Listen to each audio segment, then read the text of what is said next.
আজি সপ্তমী পূজা আমি মহানগৰীৰ গীতানগৰ ৮ গাঁৱৰ পূজা চালো যেহেতু গুৱাহাটী মহানগৰীকে ধৰি বিভিন্ন প্ৰান্তত পূজা মণ্ডপত ভক্তসকলে সমাগম কৰিছে মা দেৱীৰ আশীষ বিচাৰিছে তেওঁলোকে চাকি বন্তি জ্বলাইছে ঢাক ঢোল বজাইছে পুৰোহিতে মন্ত্ৰোচ্চাৰণ কৰিছে মুখৰিত হৈ পৰিছে সমগ্ৰ ৰাজ্য কৰোনাৰ আতংক আৰু চৰকাৰৰ বাধা নিষেধৰ বাবে পূৰ্বৰ দুৰ্গোৎসৱৰ দৰে মাদকতা এতিয়া বিচাৰি পোৱা নাই ৰাজ্যবাসীয়ে আমি আৰু এবাৰ যাম বামুনি মৈদামলৈ য'ত উপস্থিত আছে আমাৰ জ্যেষ্ঠ সাংবাদিক বিপুল বৰ্মন তেওঁৰ সৈতে আমি পোনপটীয়া সম্প্ৰচাৰত সংযুক্ত হৈছোঁ আৰু আমি জানিব বিচাৰিম বামুনি মৈদামত কেনে পৰিৱেশে বিৰাজ কৰিছে এতিয়া প্ৰথমতে আপোনাক সপ্তমীৰ শুভেচ্ছা জনাইছোঁ বিপুল বৰ্মন কেনে পৰিৱেশ এতিয়া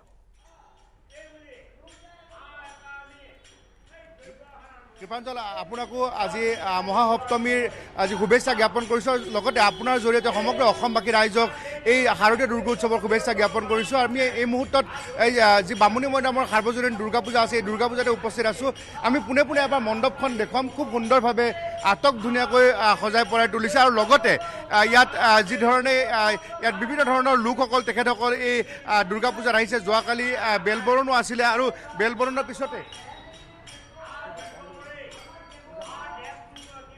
যি ধৰণে বেলবৰণ কৰিছিলে যোৱাকালি আৰু বেলবৰণ কৰি আজি যোৱাকালি সপ্তমী ষষ্ঠী হোৱাৰ পিছত আজি সপ্তমী পূজা আৰু এতিয়া আমি দেখিছোঁ যে ওজাপালি যি আমাৰ এটা যি পৰম্পৰাগত যি ওজাপালি এই ওজাপালি আজি বিলুপ্তিৰ পথত কিন্তু ওজাপালি আমি সুন্দৰভাৱে ইয়াত দেখিছোঁ আৰু তেখেতসকলে পোনপটীয়া সম্প্ৰচাৰত আমি দেখুৱাই আছোঁ আৰু লগতে অকণমান আমাৰ দৰ্শকক কণ্টিনিউ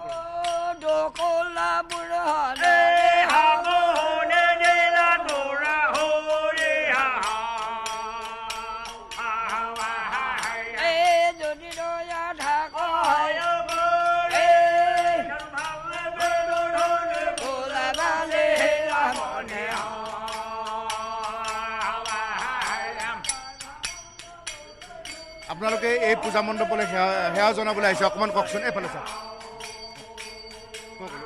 হয় সকলো অসমবাসী ৰাইজলৈ মোৰ ফালৰ পৰা দুৰ্গা পূজাৰ শুভেচ্ছা জনালোঁ মোৰ ফালৰ পৰা এতিয়াই গধূলি ওলাই আহিছোঁ আৰু সেৱা কৰা হ'ল ইয়াত আমাৰ কমিটিৰ যিসকল লোক আছে তেখেতসকলৰ লগতো কৃপাঞ্জল কথা পাতিম আচলতে ইয়াত যিসকল ভক্তপ্ৰাণ ৰাইজ তেখেতসকল আহিবলৈ আৰম্ভ কৰিছে আৰু তেখেতসকলে সেৱা কৰি আছে লগতে আমি দেখিছোঁ ইয়াত ভক্তপ্ৰাণ ৰাইজসকল আহি আছে অকণমান জনাওকচোন মানুহবিলাক আহি আছে কিন্তু ক'ভিড নীতি মানি কিনে চবে আহি আছে ক'ভিড নীতি মানি কিনে চব আহি আছে আৰু ইয়ালৈকে বহুত ভক্তপ্ৰাণ আহিছে ক'ভিড নীতি মানি কিনে আমি কথা পাতি আছোঁ আপুনি অকণমান ওজাপালিটো দেখুৱাওক আৰু আমাৰ কমিটিৰ ফালৰ পৰা যোৱাকালি বেলবৰণতো আপোনাক পাইছিলোঁ অকণমান জনাওকচোন আমি 55তম দিনে শাৰদীয় দুৰ্গা পূজাৰ কাৰণে সকলোকে আন্তৰিক শুভেচ্ছা যাচিছোঁ আৰু লগতে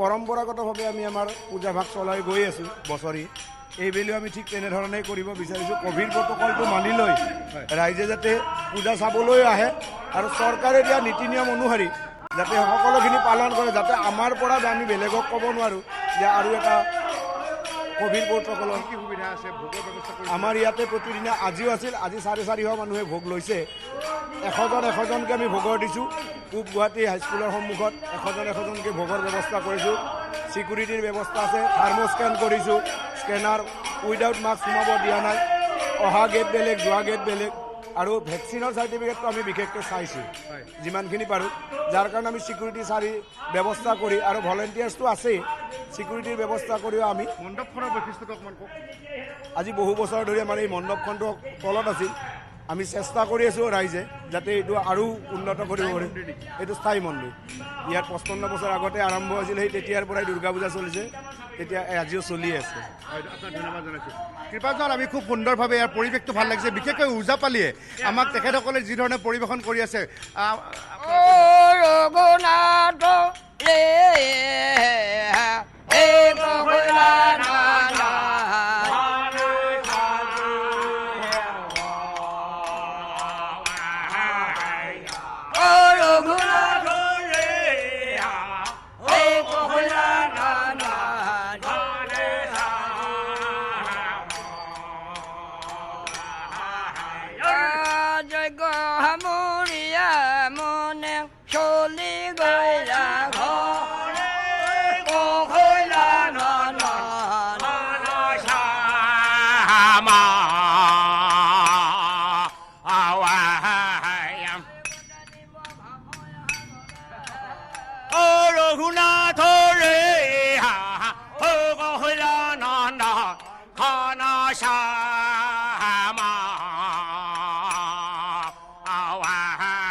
কৃপাঞ্জল, এয়া 55 বছৰ ভৰি দিছে এইবাৰ এই বামুণী মৈদামৰ সাৰ্বজনীন দুৰ্গা পূজা।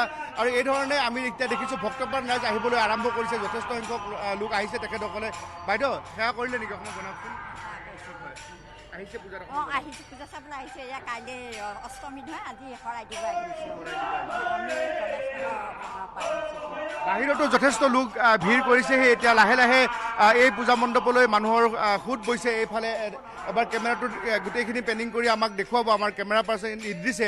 আৰু এই ধৰণৰ পৰিৱেশ বিৰাজ কৰিছে বামুণী মৈদামত। আমি যোৱাকালি যেতিয়া কৃপাঞ্জল এখেতসকলে বেলবৰণ কৰিছিলে, ইয়াৰ পৰা অকণমান ওচৰত কালী মন্দিৰত তেওঁলোকে বেলবৰণ কৰি তাৰ পৰা আহি ইয়াত দেৱী মাক অধিষ্ঠিত কৰিছিলে। আৰু আজি মহাসপ্তমী, আৰু তেখেতে ক'লে যে আয়োজকসকলে যে অহা কাইলৈ অষ্টমী, নৱমী আৰু তেনেধৰণে দশমীলৈকে তেখেতসকলে ভোগৰ ব্যৱস্থা কৰিছে। আমি যি ভক্তপ্ৰাণ ৰাইজ তেখেতসকল আহিছে, অকণমান এটা শুভেচ্ছা বিচাৰিছোঁ। হয়,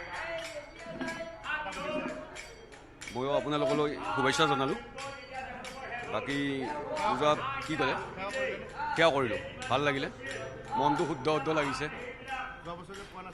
2 বছৰে নাপালোঁ, গতিকে আজি পূজাটো পাই ভাল লাগিলে আৰু বহুত ভাল লাগিলে। আৰু কৃপাঞ্জল, বিশেষকৈ যোৱাবাৰ ক'ভিডৰ বাবে যি ধৰণে লকডাউন আছিলে আৰু সেই লকডাউনৰ বাবে আজি দুৰ্গা পূজা, শাৰদীয় দুৰ্গোৎসৱ অনুষ্ঠিত হোৱা নাছিলে। নিশ্চয় বিপুল বৰ্মন, সঁচাকৈ এটা নান্দনিক পৰিৱেশ আৰু যথেষ্ট ব্যতিক্ৰম বামুণী মৈদামৰ এই পূজা মণ্ডপখন আপুনি দেখুৱাইছে। তেওঁলোকে ওজাই যি ধৰণে তেওঁলোকে এটা পৰিৱেশন কৰিলে ওজাপালি, সেয়া সঁচাই এক নান্দনিক পৰিৱেশ যি দেখিবলৈ পোৱা যোৱা নাছিল। সেয়া এক ব্যতিক্ৰমী, তেওঁলোকে আয়োজকসকলে সেয়া গ্ৰহণ কৰিছে, ব্যতিক্ৰমী কাৰ্যসূচী। ভাল লাগিল বিপুল বৰ্মন, আপুনি এইখিনি তথ্য আমাক দেখুৱালে। আমি পৰৱৰ্তী সময়ত আপোনাৰ সৈতে পুনৰ সংযুক্ত হ'ম।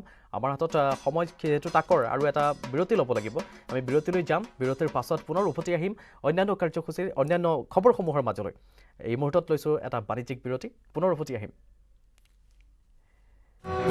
দুৰ্গা পূজাৰ আমেজ লোক নিউজ 18ৰ সৈতে। চেলিব্ৰিটিৰ সৈতে হ'ব ৰসাল আড্ডা। জনপ্ৰিয় কণ্ঠশিল্পীৰ পৰা ফেশ্বন ডিজাইনাৰলৈ, অভিনয় শিল্পীৰ পৰা খেলুৱৈলৈ, নাম জ্বলা মডেলৰ পৰা কুকিং এক্সপাৰ্টলৈ, সকলোৰে সমাহাৰ হ'ব নিউজ 18ৰ ষ্টুডিঅ'ত। মাজে মাজে বিভিন্ন পূজা মণ্ডপৰ পৰা লাইভ। ষষ্ঠীৰ পৰা দশমীলৈ চাওক নিউজ 18 পূজাৰ আড্ডা। সন্ধিয়া 7 বজাৰ পৰা নিশা 10 বজালৈ লাইভ। মই ব্যৱহাৰ কৰোঁ আটাইতকৈ সবল আৰু সতেজ cement, Surya cement. Surya cement, অটুট ঘৰ, অটুট অসম।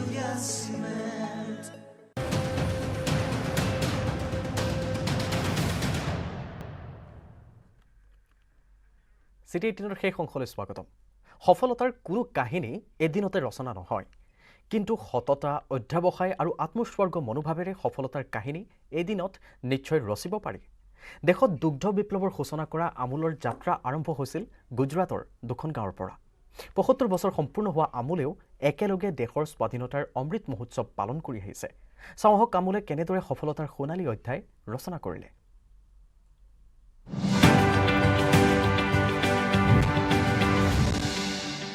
सरदार पटेल की मदद से गुजरात में सहकारी आंदोलन दूर दूर तक फैल गया।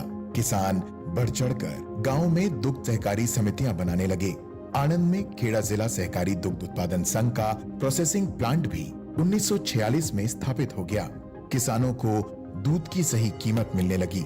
इस तरह 4 जनवरी 1946 को समरखा गांव में मुरारजी भाई देसाई के नेतृत्व में हुई पहली बैठक में सहकारिता का जो बीज बोया गया वो फलदार वृक्ष बन गया। কলকাতাৰ এখন দুৰ্গা পূজা পেণ্ডেলত প্ৰতীকী ৰূপত প্ৰদৰ্শন হৈছে ৰাষ্ট্ৰীয় নাগৰিকপঞ্জীত অন্তৰ্ভুক্ত নোহোৱা লোকসকলৰ দুখ মৰ্মবেদনাৰ কথা। দক্ষিণ কলকাতাৰ বাৰিষা ক্লাবে ভাগেৰ মা বিষয় লৈ নিৰ্মাণ কৰি উলিয়াইছে পূজাৰ পেণ্ডেল। পেণ্ডেলত ভাৰত বাংলাদেশ সীমান্তৰ ন' মেন্স লেণ্ড এগৰাকী মহিলাক এটা দুৰ্গা প্ৰতিমূৰ্তিৰ সৈতে বন্দিত্বৰ ৰূপত প্ৰদৰ্শন কৰা হৈছে।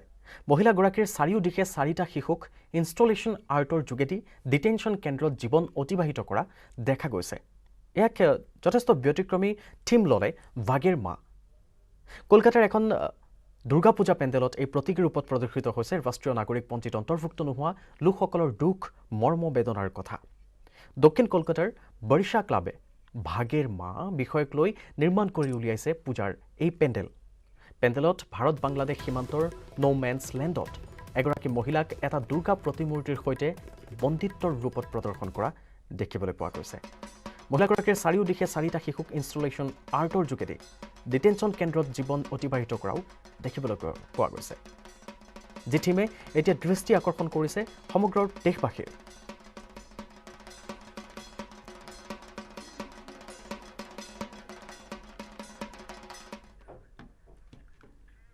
আৰু এয়া আছিল আজিৰ চিটি 18 মই সামৰিছোঁ কৃপাঞ্জলে নমস্কাৰ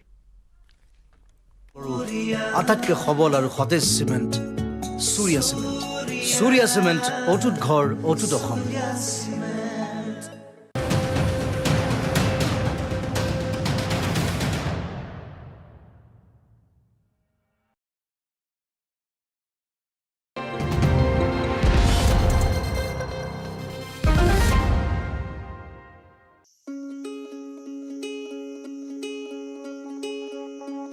কৌপিকুলৰ আৱাস ভূমি হিচাপে খ্যাত মৰিয়নিৰ হুলুঙাপাৰ গিবন অভয়াৰণ্যত পালন কৰা হয় 67 সংখ্যক বন্যপ্ৰাণী সপ্তাহ 1 অক্টোবৰৰ পৰা 7 অক্টোবৰলৈকে 67 সংখ্যক বন্যপ্ৰাণী সপ্তাহৰ লগত সংগতি ৰাখি মৰিয়নি বন বিভাগে অভয়াৰণ্যখনত গছপুলি ৰোপণৰ কাৰ্যসূচী গ্ৰহণ কৰিছে আনহাতে বন্যপ্ৰাণী সপ্তাহৰ লগত সংগতি ৰাখি প্ৰত্যাশা নামৰ বেচৰকাৰী সংস্থাটোৱে হস্তি মানৱৰ সংঘাত ৰোধৰ বাবে গ্ৰহণ কৰিছে এক বিশেষ পদক্ষেপ মিছন গিবন 2021 নামেৰে সংস্থাটোৱে আৰম্ভ কৰা এই পদক্ষেপ অনুসৰি অভয়াৰণ্যখনত প্ৰায় 200ৰো অধিক ফল-মূলৰ লগতে মূল্যৱান গছপুলি ৰোপণৰ পৰিকল্পনা গ্ৰহণ কৰিছে এই কাৰ্যসূচীৰ আনুষ্ঠানিকভাৱে শুভাৰম্ভণি কৰে যোৰহাটৰ ডিএফঅ নন্দ কুমাৰে প্ৰত্যাশাৰ সাধাৰণ সম্পাদক জ্যোতি কুশল দাসে আগধৰা শুভাৰম্ভণি অনুষ্ঠানৰ সভাত সভাপতিত্ব কৰে জয়ন্ত বনিয়াই এই শুভাৰম্ভণি অনুষ্ঠানত উপস্থিত থাকে বন বিষয়া অৰুণ কলিতা সমাজকৰ্মী তথা প্ৰত্যাশাৰ উপদেষ্টা মহেন্দ্ৰ তাঁতী আচ্ছা নেতা মংগল গৰাইক দীপেন দাস উৎপল তাঁতীকে ধৰি বহু কেইগৰাকী বিশিষ্ট ব্যক্তি উল্লেখযোগ্য যে বনাঞ্চলখনৰ ভিতৰত হাতীৰ বাবে পৰ্যাপ্ত পৰিমাণৰ খাদ্য নথকাৰ ফলত খাদ্যৰ সন্ধানত হাতীৰ পালটোৱে জনাঞ্চলত প্ৰৱেশ কৰে যাৰ ফলত হাতী মানুহৰ সংঘাত বৃদ্ধি পাইছে वाइल्ड लाइफ वीक माने वन्यप्राणी का हफ्ता तो आमी सेलिब्रेट करि आछे एटू हर बছৰ আমি অক্টোবৰ 2 তাৰিখ পৰা 8 তাৰিখলৈকে এটু সেলিব্ৰেট কৰি থাকে এই বছৰটো আমি এটা মিশনটো লৈছে মিশন গিবন 2021 এটু মিশনটো এটা ফ্ল্যাগশিপ স্পিচিছটো আমি সিলেক্ট কৰি আছে এটু গিবনটো এটু वाइल्ड लाइफ सेंचुरीত মানে এটুৱে ফ্ল্যাগশিপ স্পিচিছ আছে ইয়াত বান্দৰ কা প্ৰজেক্টটো হাতটা আছে সো এটুৱে মানে টু মেইন এটু বাকি জায়গাত মানে এটু গিবনটো মানে নাপায় সো এখানে এটু ফ্ল্যাগশিপ স্পিচিছটা আমি মানে এটু লৈছো এটু স্পিচিছত কনসেন্ট্রেট কৰি দি আমি তো মানে এটু এৱালা वाइल्ड लाइफ सेंचुरीটো মানে এটু আকমান এটু ভালকে মানে এটু বনাবটো মানে বা এটু আলোচনা কৰি আছে চাহ বাগান মানুহবিলাকে এটু সাপোৰ্ট কৰিম বুলি কৈছে এই সংঘাত ৰোধৰ বাবে প্ৰত্যাশাই অভয়াৰণ্যখনৰ ভিতৰৰ লগতে দাঁতিকাষৰীয়া অঞ্চলসমূহত এলিফেণ্ট গ্ৰাছ নামৰ এবিধ ঘাঁহ ৰোপণৰ লগতে হাতী আৰু বান্দৰৰ খাদ্যৰ উপযোগী কিছুমান ফল-মূলৰ গছ ৰোপণ কৰাৰ এক দীৰ্ঘম্যাদী আঁচনি হাতত লৈছে আগন্তুক 5 বছৰলৈকে প্ৰত্যাশাই এই কাৰ্যসূচী অব্যাহত ৰাখিব বুলি জানিবলৈ দিয়ে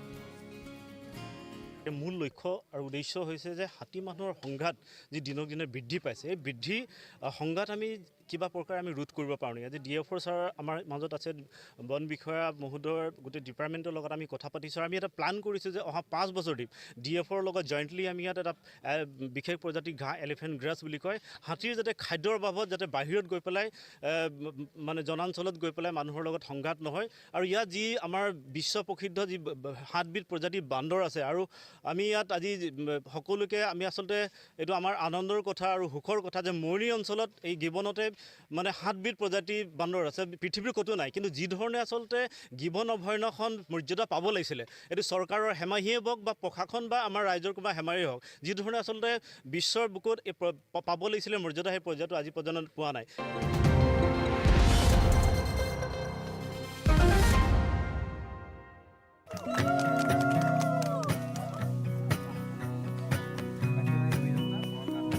বেবেজিয়াত নৱনিৰ্মিত পঞ্চায়ত ভৱনৰ লগতে একেদিনাই কেইবাটাও উন্নয়নমূলক কামৰ শুভ উদ্বোধন বিধায়ক ৰূপক শৰ্মাৰ। দীৰ্ঘদিন ধৰি জৰাজীৰ্ণ অৱস্থাত থকা পঞ্চায়ত ভৱনটি নতুনকৈ নিৰ্মাণ কৰাত সন্তুষ্টি প্ৰকাশ পঞ্চায়তৰ ৰাইজ আৰু প্ৰতিনিধিসকলৰ। দীৰ্ঘদিন ধৰি জৰাজীৰ্ণ অৱস্থাত থকা বেবেজিয়া ডিমৌ বাংঠাই গাঁও পঞ্চায়তৰ কাৰ্যালয়টোৰ পুনৰ নিৰ্মাণ কৰা হৈছে। নগাঁও সদৰ সমষ্টিৰ অন্তৰ্গত বেবেজিয়া ডিমৌ বাংঠাই গাঁও পঞ্চায়তৰ নৱনিৰ্মিত ভৱনটিৰ দুৱাৰ দেওবাৰে শুভ উদ্বোধন কৰা হয়। অসম চৰকাৰৰ ৰাজ্যিক নিজা অগ্ৰাধিকাৰ উন্নয়ন আঁচনিৰ অধীনত নিৰ্মিত পঞ্চায়ত ভৱনটোৰ আনুষ্ঠানিকভাৱে শুভ উদ্বোধন কৰে নগাঁও সদৰ সমষ্টিৰ বিধায়ক ৰূপক শৰ্মাই। ইয়াৰোপৰি বিধায়কগৰাকীয়ে দেওবাৰে এই পঞ্চায়তৰ অন্তৰ্গত 4টাকৈ উন্নয়নমূলক কামৰো শুভ উদ্বোধন কৰে। পঞ্চায়ত ভৱনটিৰ উদ্বোধন কৰি বিধায়ক শৰ্মাই আশা কৰে